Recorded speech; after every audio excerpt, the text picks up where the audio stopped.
guys out a message with times, dates, and the order, the load number, okay? You have any questions? Any questions, y'all? No? Okay. All you, Katrina? Alrighty. Oh, one other thing. Vacation forms. Please get some of these, so I don't have to keep filling them out for you guys. Because I forget, honestly. I want y'all to be Emails are quick. great, but then we get sidetracked, don't we, Tim? Absolutely. Laura wanted to apologize for not being here today. She's not feeling well, and she wanted to keep her cooties to herself instead of spread it to everybody, because it seems like everybody in the office is sick, so. Only the strong are still standing, that's 3 of us so far. So, she wanted to apologize. Eagle people, Shelby planned on being here, and then something came up with one of her sons, so she wasn't able to make it either. She wanted to thank you all for being here, she appreciates your all participation, so. Distracted driving, you know, I always harp on this. I really have to harp on this. Everybody has one of these to take home and read. There is a paper here with a lot of good information on it, so please read it in your spare time. I know sometimes you're sitting in a truck waiting on it to be loaded or unloaded or whatever, so take time out to read that, please. Okay? Does anybody know what's happening next week? It's the crackdown on truck brakes and. It's the Blitz next week. What's the date? Starts the 14th to the 16th. So everybody make sure you look at your tires, your brakes, your airbags, anything leaking, whatever, and let's get it done before then. We should be getting it done on a regular basis anyway, not waiting for a Blitz. But please go over your equipment and make sure that it's DOT compliant so that you're not getting in trouble. And you're not deadlined on the side of the road, okay?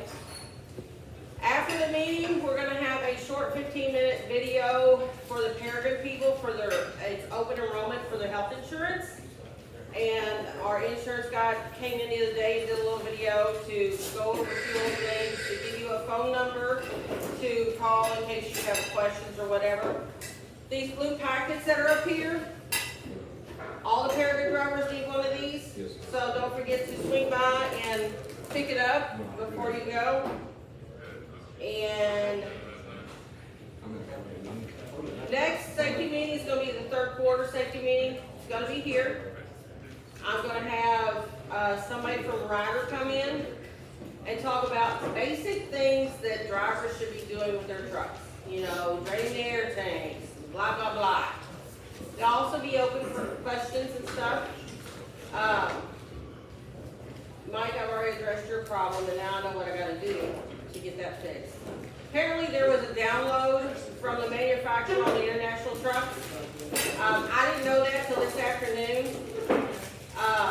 Ryder is working on that already, but they need a truck to play with, to take over there to the manufacturer and let them play with it and see if they can get it. They will not let Ryder have the software to fix this problem.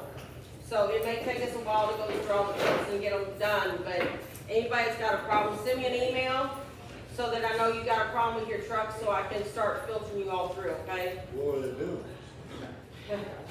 Explain it, Mike. Yeah, so it's, we'll definitely get them fixed, so just let me know.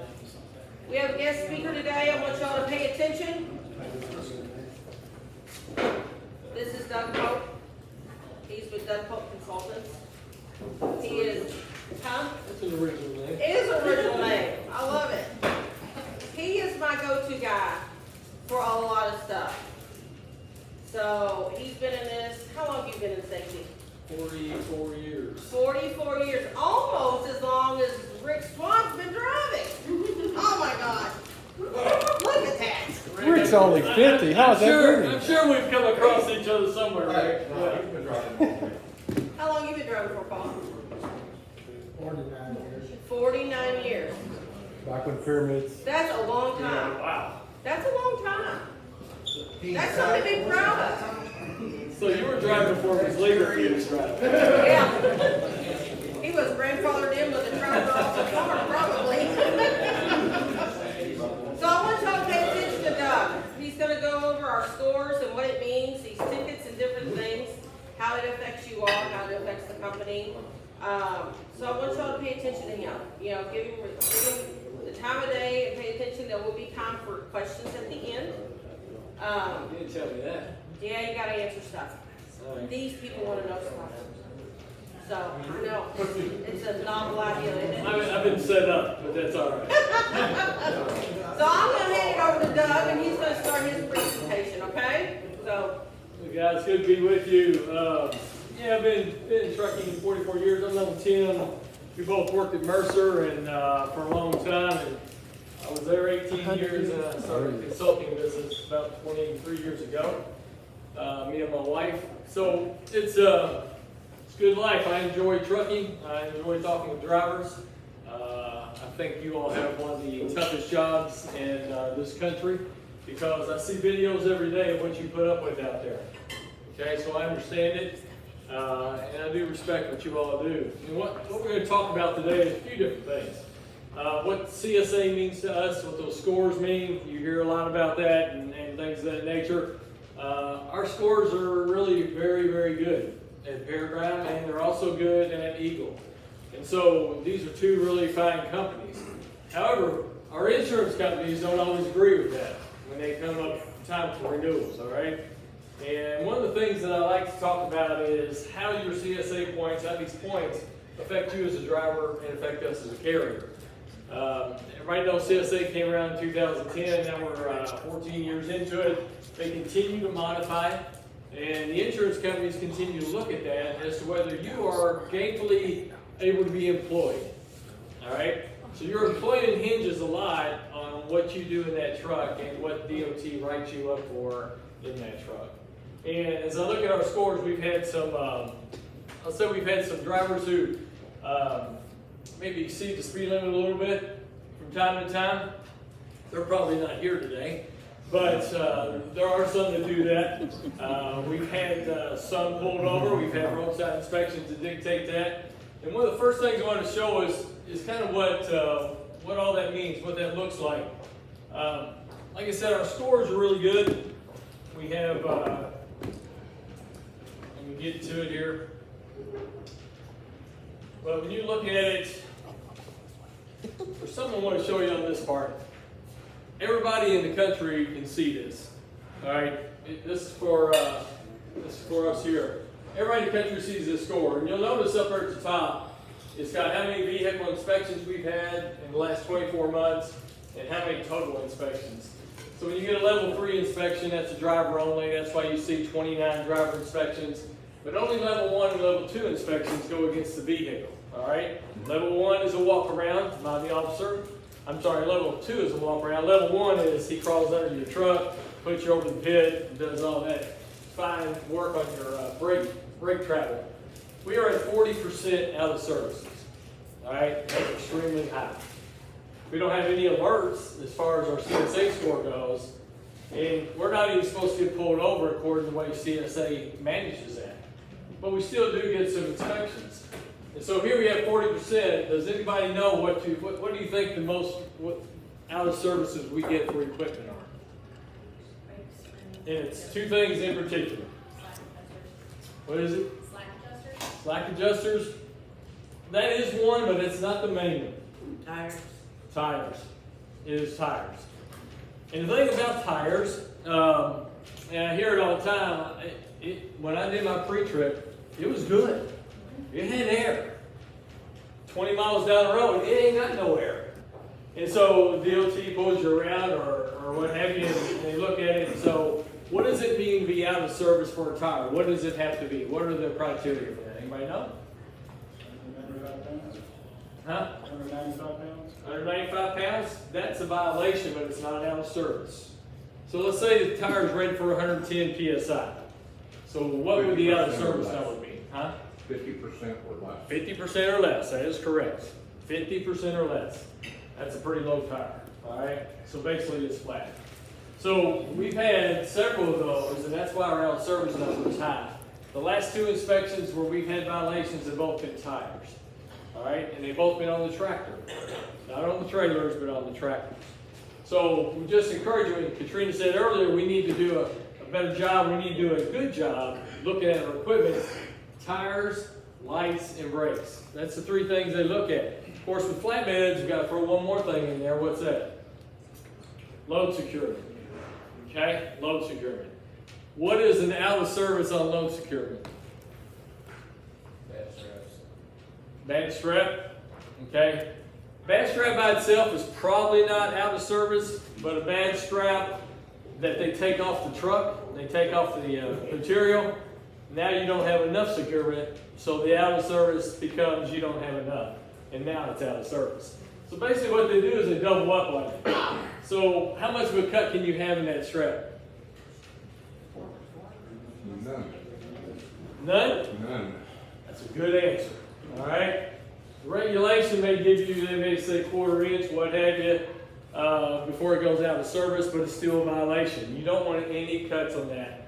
They used to write you up a lot if the strapping started fraying on the side. You know how it gets a little fuzzy? Once they start seeing fuzzy straps, they're going to pull you around and they're going to check them real close. Okay? When an officer gives you a violation or writes you up, what do? Do you argue with them? No. That's a good idea too. Because at some point they're going to win, all right? Now, what I would ask you to do is take pictures of what they're writing up before you leave if you can. All right? And the reason is because there's a process called data queuing. And what that means is the data that they have written up, we are going to question it. And we are going to appeal it, and we're going to try and get it taken off our record. Katrina and I have worked on some data queues for hours of service for some log violations not too long ago, and they took them off our record, they took them off your record. Okay? And so that's the process on how that works. So if you get a violation on the road and you are disagreeing with it, even if you agree with it, go ahead and take a picture of it. Let us look at it, because a lot of times the officers, I know you had an officer here last time, but those officers, they have tunnel vision. They see things a certain way, okay? When I appeal, That officer does. Yeah, so he's looking for specific things. When an officer pulls you in, you probably realize this, some guys love to look at your brakes. Some guys focus on load security. Some guys want to pull the hood and they say, oh no, you got a hose rubbing. My goodness, you're always going to find a rubbing hose, all right? They can always find that, all right? So we understand that officers have tendencies. Some are tires and what have you. So what we're asking you to do is if you get those violations, take a picture of it, send it to Katrina. We will look at it. We'll evaluate the write-up when you get it in, and we will data queue it. All right? They may tell us no, but they don't always tell us no. Right. And it's worth fighting for. Okay? Because our job is to help you be successful. And by doing that, we will data queue those issues. So we see that, I'm going to have to give a longer time on this or quit talking so long. So we see that, you see our hours of service, you see on inspection for the drivers, 6.67 is the national average. We're at 6.9, very close. All right, very close. We've had a couple of write-ups. And one out of service, we just don't get a lot of inspections. And I know you guys like it that way, right? You don't want to get pulled in, you don't want to inspect it. But if you do get pulled in, a good inspection means a lot to us, it means a lot to you, and it drives these scores down. Because when you get a good inspection, it's kind of like a calculation. It is a calculation, actually. They start taking all our total points divided by our total inspections, and they get an average number. They shoot that number against all the other carriers out there, and then we fall in wherever we fall in. That's how they rank us. Okay. So overall, we do a really good job with our CSA scores. We just got these out of services, which are a little bit cumbersome. All right. And so here's how all this works. This is a lot of numbers, a lot of stuff, and I'm going to spend a lot of time with it. But you see these percentages: 33% for unsafe driving, 16% for crash, 61 vehicle maintenance, 34 for drug and alcohol. We got a problem with that. We had a guy that, anyway, we had a problem with that. So, and driver fitness is 44. We only had one driver fitness write-up, and he was out of service. And what driver fitness is, I want to explain this real quickly. Driver fitness is like your physical. When you get a new physical, what are you supposed to do with that? Keep it on Keep it on you. What else? Turn it in the office, or she'll come hunt you down. And what else? you. Self-certified. Self-certified. Everybody know how to self-certify? Katrina does it for me. Katrina does it for you? Hey, Mom, you're just great. I mean, yeah. I'm just trying to help them out, so All good right. job. So if you all get it right, it's her fault, right? Yeah. Oh, I see how this is working. All right. Yeah. I was unaware that you were the one that caused this problem. Oh, no. It starts before then. All right, so so that's right. That's the process. We had one driver got shut down. His license was suspended because his CDL was not updated with the current physical. All right, that's what the state does. You will get a letter that says, "Hey, we're suspending your license." A lot of times that crosses in the mail for when Katrina files it. So just call her if you get that letter and let us know. We can work that out. Okay. But all those other numbers are great. They're really good. They're really good. We don't have many carriers around here or in this country that have those kind of numbers. So keep up the good work. Now, in saying that, I'm going to go one more screen here. And this one, and I wanted to keep the names on here, but Katrina wouldn't let me. All right? This is going to tell Thanks, us. Mom. Huh? Thanks, Mom. Yeah, Mom protected you guys because I was going to tell y'all who had these violations, but she wasn't there. All right, you'll notice, starts with unsafe driving up there, failure to maintain lane. You've had one. How long can you be in the left lane before they write you up probably? 5 seconds. 5 seconds? Well, you could have said 1, you've been right, all right? You gotta stay on that third lane, all right? Stay on that third lane. If you cross that bridge, southern Indiana, where does that third lane violation start? Anybody know? As soon as you're in the whole bridge. As soon as you come across that bridge, that's right. There's signs on both sides. No tractors with trailers over, I think it's over how many axles in the far left 2 lanes, all right? So you gotta be in there. We don't have a big problem with that. Here's our big problem. Speeding, okay? So give me some good reasons why we speed. Here comes, I like that, all right. Maintain What is, Mike? Huh? Maintain momentum to go up that hill. Maintain momentum, go up that hill, all right? 11 to 14 over, we have had 6 to 10, we've had 2 of those. 11 to 14, we've had 3. And 15 or over, we've had 2. I'm probably on every one of those. Yeah. Now those are just the ones we got caught with. Yep. All right? And I think you all know. You kick it out of gear, you roll down the hill, because your trucks are governed, right? So we understand how all that works. Where's that officer like to sit? Sits at the bottom of the hill, all right? Waiting for you to get full speed so he can charge you full price. All right, so that is a problem. And that is a problem that insurance looks at. That is a problem that the Hammer, everybody know him? Big guy. Or Morgan. If I see one more Morgan. I know, both of them. Oh my gosh. All right, but that's what those guys do. They look at this. They look at this as a company, and then they look at it as an individual. So I understand the momentum going down to get back up the hill, so you're not doing 15 miles an hour when you get up to the top of the hill. And there's nothing better than 2 trucks drag racing up a hill and going from 60 to 50 to 40 to 30, and you got a line of traffic behind it. So speeding, while we understand how that happens, is a problem. Okay? DOT looks at that, the lawyers look at that, and so I don't know if any of those guys are still here or not. I don't have the list of the drivers, so I just put it up there. But that is our main issue. ELDs, you really don't have any log violation problems and things like that, but speeding is a concern. All right, so I go down. I think that's all I got on that one too. So let me go. All right, unsafe driving. I want to talk about unsafe driving for a little bit. What are the unsafe driving factors? I'll say. What are I they? am with the telephone. Hand in telephone. All right. How many of y'all have headsets? Okay, so the rest of you don't use your phone? Good. All right, anybody that uses your phone without a headset? They're smart. They don't raise their hands.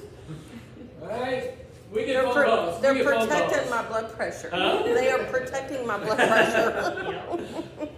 We get phone calls all the time that say, hey, because part of what we do is we're a safety consulting, we're a safety department for a lot of people. So our phone number is on websites and things like that for certain companies. And people will call in and say, hey, your driver's on the cell phone. He's got it held in his hand. And I'll call the guy. And I'll say, hey, you got a headset? He goes, no, I don't have one. I said, then why are you talking to me? How are you talking to me? Because it's not through his dash, it's not through any of that. That is the number one thing that drives us crazy, and that is the number one thing for a lawsuit problem. Okay? Holding that phone in your hand. Alright, it says you can touch a button, it says you can push the button, but you cannot hold that phone in Hey, your hand. Doug, do the drivers get fined for that? Yes. They can. They How certainly much? Can. Well, that fine depends, but it's up to $2,300. I thought it was 2,500 and then 25,000 to the company. Well, it can be, but I think the last one I saw was 2,300. Still pretty hefty fine. It's a hefty fine, yes it is. All right. So while we're talking about speeding, this is fresh off the presses. All right. This is one of my customers. This is yesterday. Everybody know where this is? Yeah. Where is it? Coming up the hill. There you go. We're going up 64 towards Georgetown, Indiana. Is that correct? Yeah. All right. And Mr. P truck. It is Mr. P truck. That's right. Don't you tell Mr. P that I'm using his video. All right. So you're gonna watch this guy. He's gonna go from 58 to 61. Now he's going uphill. He's got a trailer. He's loaded. 62. Let's just see how fast we can get this thing. 63. I think I can go out. 66. Beautiful. I like it. 67. All right. If you look in the left in the median, there's a little shiny vehicle over there. State trooper. That's what that is. That's a state trooper. Guess what? Oh my. Here we go. Pulls him over. All right. Does he write him a ticket? No, he did not. All right. So, my goodness, he found a way to slow down to 55 at that point. It is amazing. Isn't it though? So let's talk about this. They asked him, he said, what were you doing? He goes, I just lost focus. Wasn't paying attention. So he pulls him over. He wrote him up 66 and 55. 21 CSA points. And the driver now got suspended for 3 days, and they turned down his truck. Okay? All because in a 5-mile stretch, what is it when you get from 265 to 64 to right past Georgetown? What is it, maybe 5-6 miles at the most? So how much time does 10 mile an hour over save this man? Nothing. He'd been on the clock for 35 minutes in his 14-hour day. Just stupid. I mean, it's just stupid. So, my point with speeding is always this. What does it gain you? What does it gain you? I can tell you what it does do for you. It wears you out. And the reason it wears you out is what? Doing too much. Well, the reason it wears you out to speed is because you're always looking. You're always looking. You're looking to see where's that cop. You're looking to see where they at. You're looking to see if anybody's behind you. And you're trying to make that time. You got that ELD. You think I'll make an extra 5 minutes here or an extra 10 minutes here. It just doesn't work that way. Okay? It doesn't. So we look at that. This guy he gets an unpaid vacation, and I'm going to show you a few more of these that.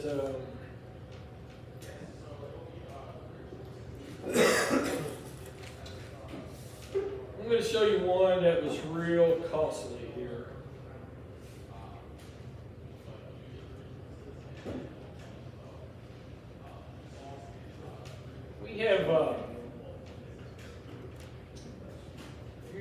southern Indiana, there's this stupid thing called a roundabout. Okay? What I'm about to show you is not a vehicle-on-vehicle accident. But it is an $88,000 claim that's about to happen. Oh, wow. Okay? 88,000. So let's just watch how this works.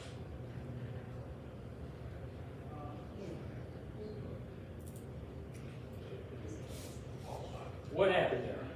He failed to yield He failed to yield. So how is that an $88,000 claim, do you think? because he slammed the brakes on, shut the boat forward. That's exactly what happened. Damaging the freight.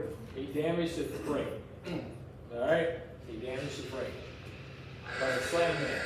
When he was asked about this, you know what his answer was? He thought he had the right of way. All right. So we understand. Nobody thought he had the right of way, did they? Okay. Because if you did, you're going to have to stay after class. All right? So nobody thought this guy had the right of way. But in his mind, he's like, this guy's going to stop because I'm coming through. There's a yield sign up there. There should be a yield sign. I don't know if there is or not. Yeah, there's two of them.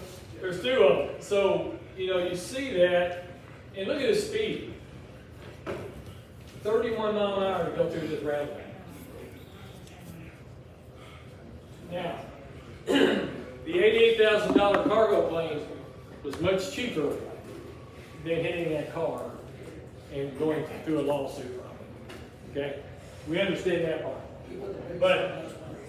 But it's just a matter of unsafe driving. A lot of this is nothing more than being aware of your situation, being aware of what's around you, being aware of where you are.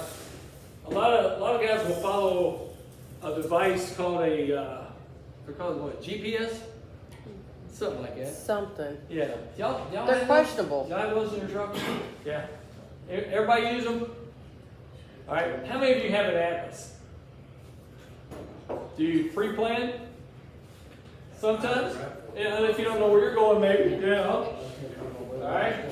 Now I plug in my GPS. I plug in where I'm going. Like if I'm across the bridge, I live in Bullitt County.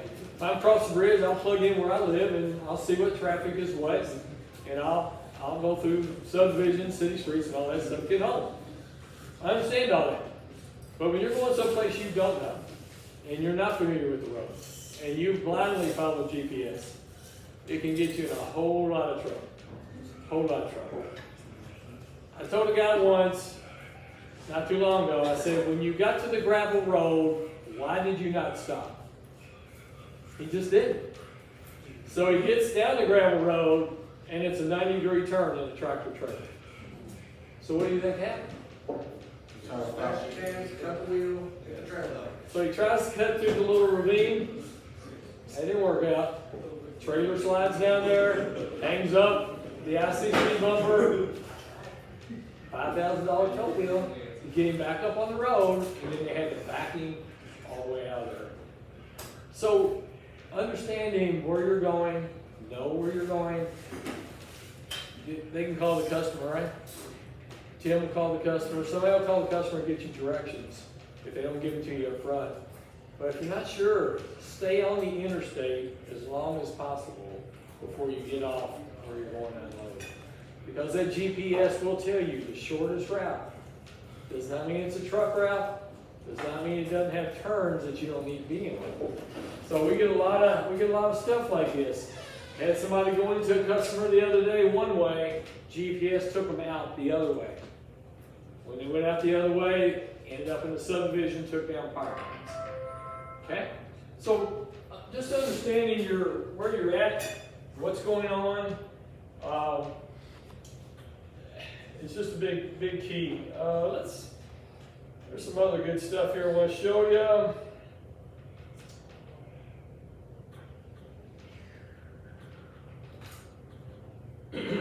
And most of these are local. All right, this company is, you'll recognize this. They are over, I think they're near the fairgrounds in Louisville. And you see, he's doing 38, 37, and he's got a clear lane up in front of him. And he's passing all these trucks, right? Ooh. Oh. Now Okay. he stops. Okay. That car came from 2 lanes over. Cut in front of the next truck and then into the side of this truck. So what happens is our observation, what we're looking at, you have to be aware. You have to anticipate somebody doing something they shouldn't do. And that's what this was. They did something they shouldn't have done. They went in that direction. People doing dumb stuff like that all the time, just park the truck. You probably see it every day, right? Every day. Every single day. Yep. Yeah. And I'm sure Katrina gets notification after notification, you have to slam on the brakes, because people want to cut over 2 lanes. All day and try to long. take an exit. you're All slam- day long. That's right. You're slamming on the brake, and what takes place when you have to slam on the brake? It creates a hard brake. All right. We see the hard brakes when you have it. Okay. Katrina, So- so I took out Mustang one day and called me if I need to change pants. Yeah. So It was bad. what we like best is when you guys call us after you do a hard break and say, "Hey, you're getting ready to see a hard break on me." All right. Okay. Don't go. I didn't want to show that part yet. All right. He's doing 70 miles an hour. He's in the right lane. You got traffic merging from the right. Okay. Tell me what you would do. Who said slow down? Slow down. Okay. What else? What else could you do? Move to the left lane if it's not maintain my speed, if there's not, merge into that lane. Move to the left lane if it's available. Don't really see any headlights there, so I don't know. We'll see cars pass here in just a second. What else can he do? Maintain your speed. Maintain the speed. All right. He is in the established lane, right? Who has the right of way? He does. The driver does. Okay. But the guy on the yellow line don't see it that way though. Well. I know the cops don't see it that way. Well, I'll tell you about what the cop wrote it up for. All right. So let's look how this ends up.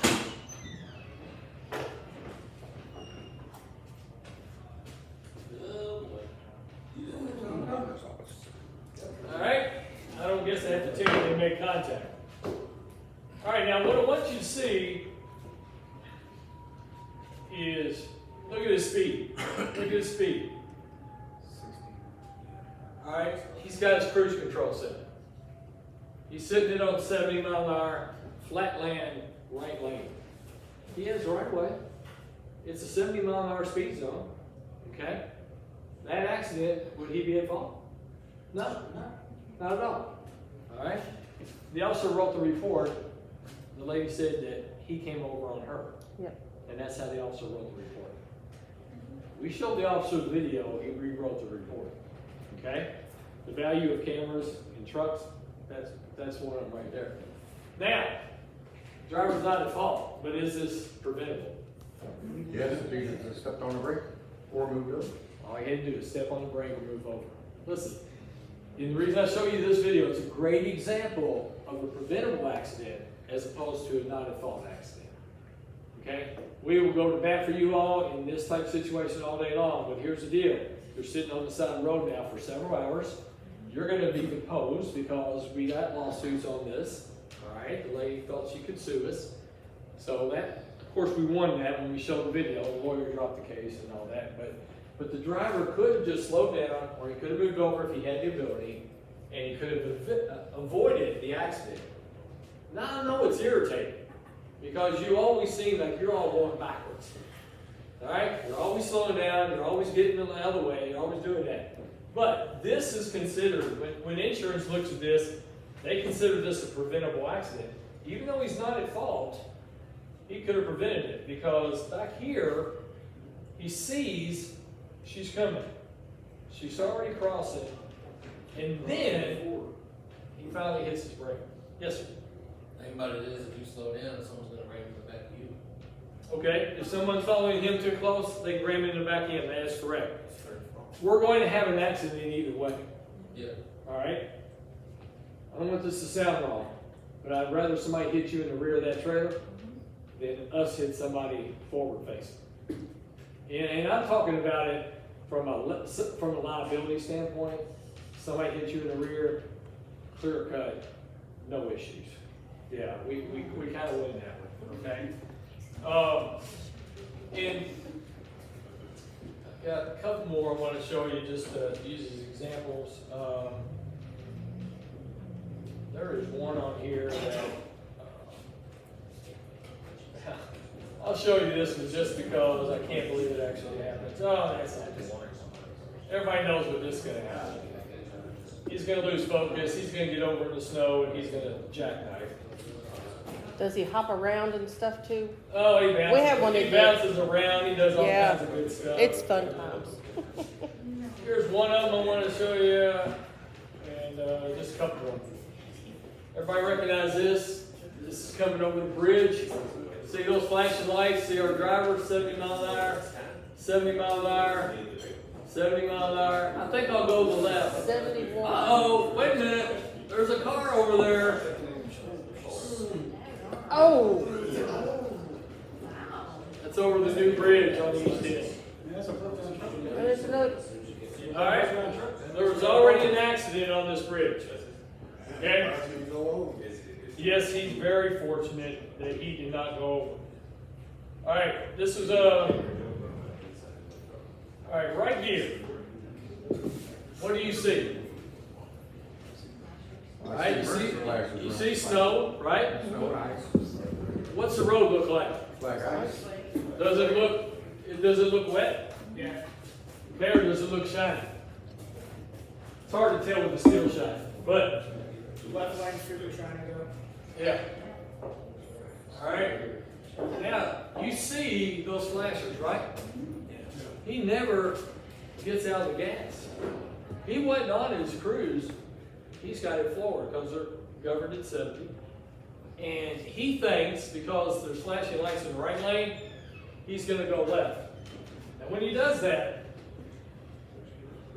I don't know if you see it, but we're going to look at it right. Yeah, right there's the car. Right there. All right, you see that car? I don't know if you can see under that light or not. That's a lady on her cell phone. Out of her car, Oh my goodness. standing against the wall. That's an IQ problem, not a driver error problem. Huh? It's an IQ problem, not a driver error problem. That's exactly right. It's an IQ problem. That's stupid taking over what's supposed to be a When you brain. see the hazards, I mean, All right. you start slowing down. So you got that, and we continue on. He hits that car. Of course, don't get quite the view. That truck's already broke down. You see that driver running for his life. And that's what happens. Too fast, in a hurry, not going to get home now. Yeah, it's really. Yeah, I got one I really want to show you all. I'm going to show one last one. I just got to find it real quick.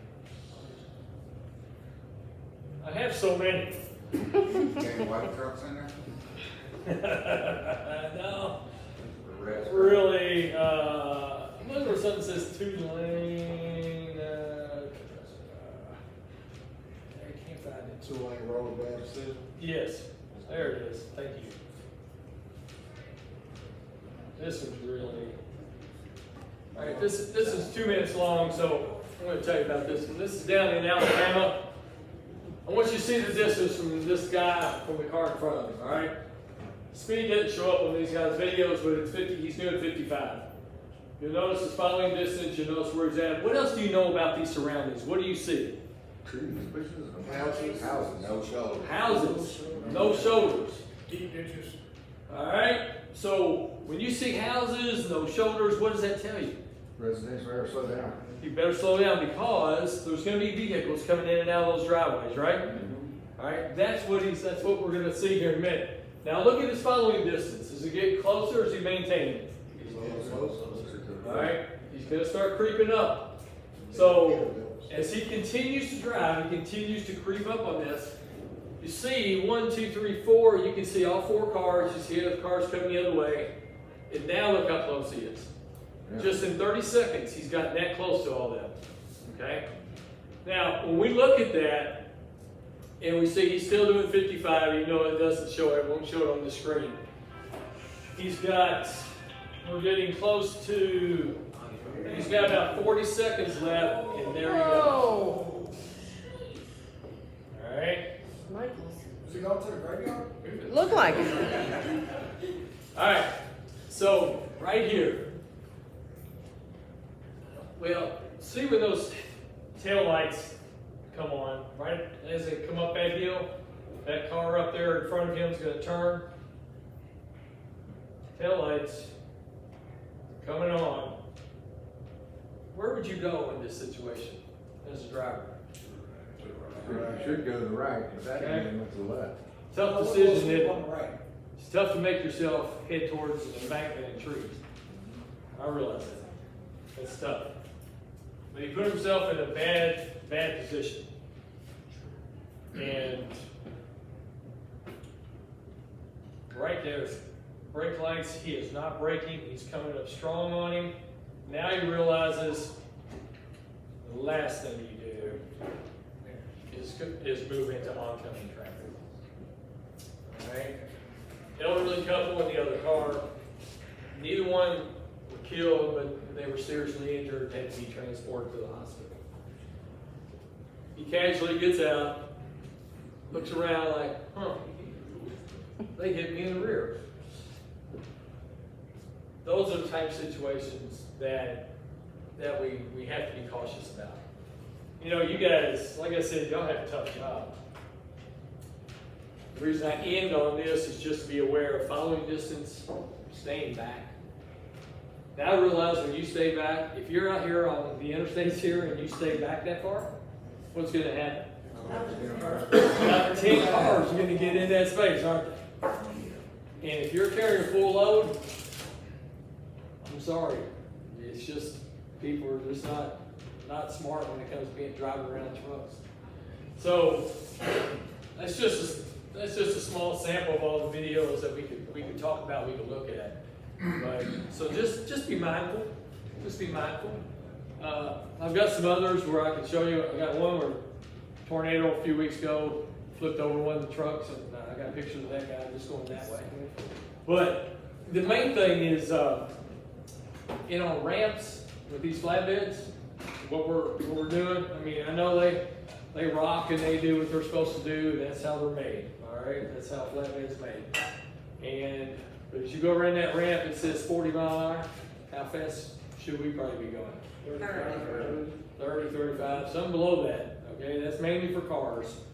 I'll ask you, most ramps around here, or most ramps everywhere, quarter mile, half mile, maybe, to go around the curve. Going that extra 10 mile an hour, how much time do you save by doing that? None. And when the truck's laying on its side, you've really messed up your plot. All right?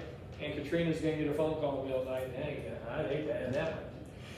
So just be aware of speed, be aware of unsafe driving things. And last thing I want to talk about real quickly, next week they're gonna do that road check. And it's gonna be on personal conveyance. It's one of the things you're gonna key on. Okay? So when can we use personal conveyance? Going to Walmart.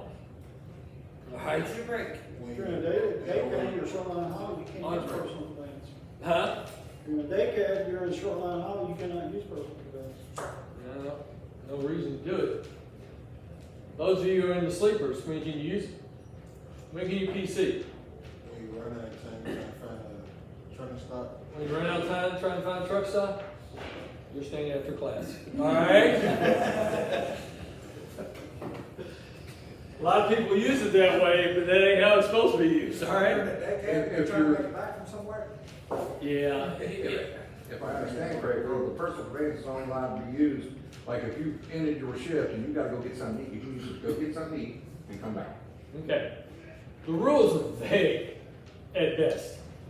All right. DOT writes rules so that they can enforce it how they want to write, how they want to enforce it. You probably noticed that. Okay.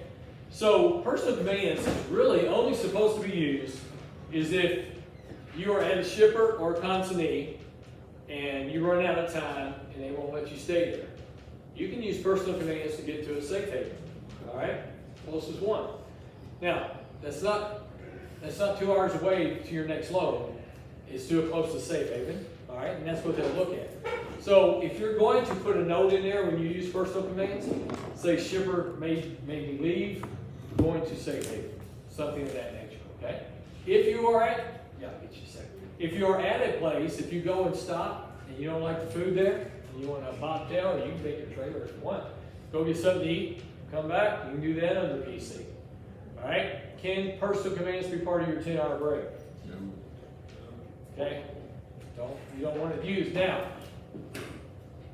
DOT will allow it probably if you go get something to eat real quick and come back. They probably allow if it's in the middle of your 10 hours and you go back to the same location.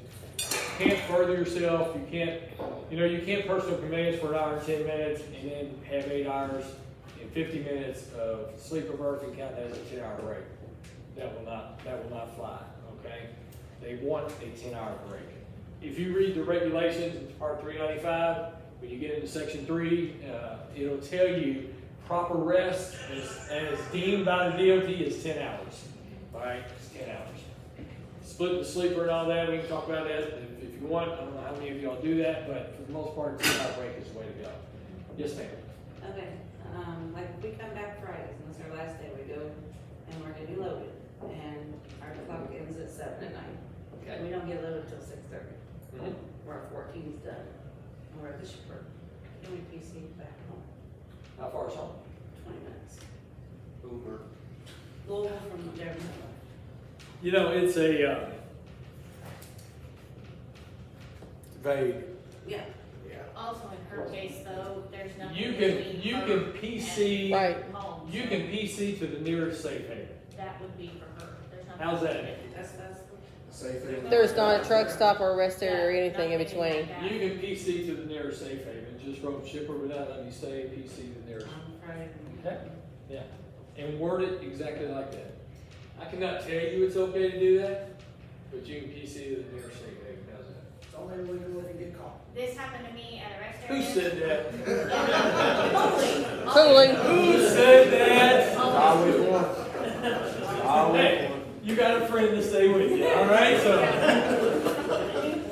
This happened to me about a year ago. I pulled into a Tennessee rest area. I was down for about an hour and a half. I got a knock on my door. State trooper. He said, hey, construction guys are moving in. They're working on your side of the ramp. I need you to move. He's like, you have 2 choices. You can sleep up there in the middle of the highway because I don't recommend it. He's like, a lot of trucks get hit up there. He's like, but I need you to PC, go somewhere else. Ask for their badge numbers. They will give them to you. He gave me his name, he gave me his badge number. He's like, here, write that in right here while I'm here, so make sure you have all the information. And then my next phone call was her. so you were on the ramp? I was in a rest area. Okay. They were working on Yeah, my side of the rest area. Okay. So, yes, you can't PC in that scenario. That's exactly right. If an officer asks you to move, I suggest you move. You go to PC and you move to wherever it takes. You get 10, 11 o'clock at night, 9 o'clock at night, 8 o'clock at night, it's gonna be trouble finding a It was place. 11 to Okay? for me. Yeah, it's gonna be trouble. So you may, now I had guys tell me, Doug, they were all full. I said, well, how in the world would you know? Because you never got off 70 miles an hour every time you passed the truck. Right? That's what to tell you now. Yeah, well, I caught them on the CB, or I had a buddy at that truck stop, he said they were full. Okay, whatever the case is. But you understand, common sense, just slow down, at least give me a cursory, you know, you go, they look full, okay, now go on to the next one, all right? So, but PC is really tough. It really is. We ask that you not use it unless absolutely necessary. And if you've got questions on it, even if it's 3 o'clock in the morning, call Katrina. All right? Call her. She's gonna answer the phone at 3 in the morning. She doesn't answer the phone at 8 in the morning either. So it I She does, you get the little text, I'm in a meeting. well, she said, yeah, that's right. You're not plugging up. She says, oh, it's him. It's her calling. I ain't answering. Yeah. Hey, just so you know, I get those too. Oh, that's- She is in meetings. Sometimes when she does it, and y'all call her, she's in a meeting with me. That's why y'all get the same thing. I'm just saying. It happens, doesn't it? It It does. happens a lot. In our business, we call that a racket. All right. So, yeah. But any questions on personal commands? I think I've taken my time, so I don't wanna keep y'all here too long, but, any other questions on this? All right, hey, just make sure tires are up next week, lights all work, and you'll probably get passed through this case. Everybody know how to transmit their logs, the REODs? Everybody know how to do that? The DOT officer here, just use my badge on it, between me and I tell you. Okay, that's right. Do a web thing, he gives you a number, you type the number in, hit send, off it goes. All right, anything you got questions for me? I don't think so. You probably got comments for me, but that's all right. All right, thank you all. Nope, I'm good. I'm good.